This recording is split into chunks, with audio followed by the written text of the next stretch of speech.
Silvio Celestino tá assistindo e também mandou uma pergunta também aqui. Sim. Como um REAC pode auxiliar um executivo em questão como estresse, né?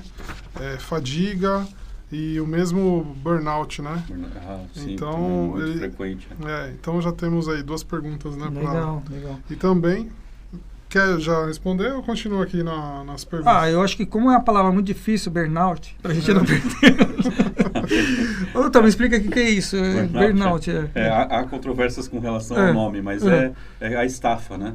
Quando tem uma sobrecarga, a pessoa fica estafada, né? Em inglês a gente chama de burnout, síndrome de burnout, né? Que a pessoa trabalha tanto que entra em depressão, que não consegue mais sair da cama, ou começa a ficar com as ideias muito confusas, né? Então é uma estafa. O rendimento né? do trabalho cai muito, né? Cai muito, quase a zero. E às vezes a pessoa, como isso em geral não acontece de um dia para o outro, é uma construção ao longo do tempo, se leva muito tempo também para se sair dessa situação. E em geral, quando a pessoa está assim, um dos primeiros médicos a se procurar é o psiquiatra, porque tem muitas emoções mais tendentes a ser depressivas, negativas, né?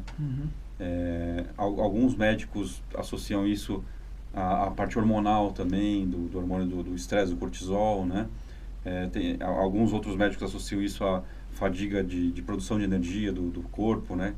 Que o pessoal chama de mitocôndria, não sei se já ouviram falar, é uma organela dentro da célula, né? Então tem várias formas de olhar para o burnout. Os executivos hoje em dia, o Silvio é um grande amigo e um grande formador de líderes, né? Talvez o grande problema dos líderes hoje é a formação. A pessoa passa do limite em vários aspectos, né? Sim. Incluindo o físico, quando é o burnout. E não deixa de ser uma desadaptação, entende? Então, como eu trato desadaptações, disfunções, o uso da tecnologia, dos protocolos, ajuda muito essa situação. Eu diria até que o REAC foi construído para tratar burnout, né? Então o foco inicial seria esse. Vamos dizer, isso seria...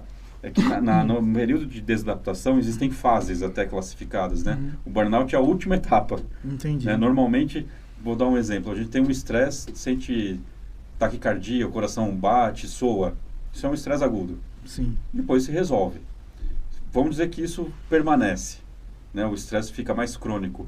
O organismo começa a se adaptar, ele começa a deixar ligado alguns aspectos e começa a desligar outros aspectos para manter aquele sistema de alarme. Tira o foco de um lugar e foca em outro que está sendo mais exigido, por exemplo. Exatamente. Isso gera foco, por exemplo, atencional, tensão muscular, para dar uma resposta àquilo lá. Isso é uma fase mais, já não tão aguda. Se isso continua, persiste, começa a ter alterações funcionais, tipo resistência de insulina, entre aspas, diabetes, né? Ou pressão alta, começa as coisas pressão baixa também. Pressão baixa. E isso pensando em burnout é quando não se cuidou nada disso e aí chega lá e esgota o sistema. O sistema, vamos dizer, fale, né? Entra em falência. Não morre, mas também... Mas está lá na sobrevida, está no aparelhinho ligado. Sim. Doutor, isso é interessante a gente falar, porque assim, em alguns casos específicos, por exemplo, a pessoa não vai ter esse tempo para se tratar, por exemplo.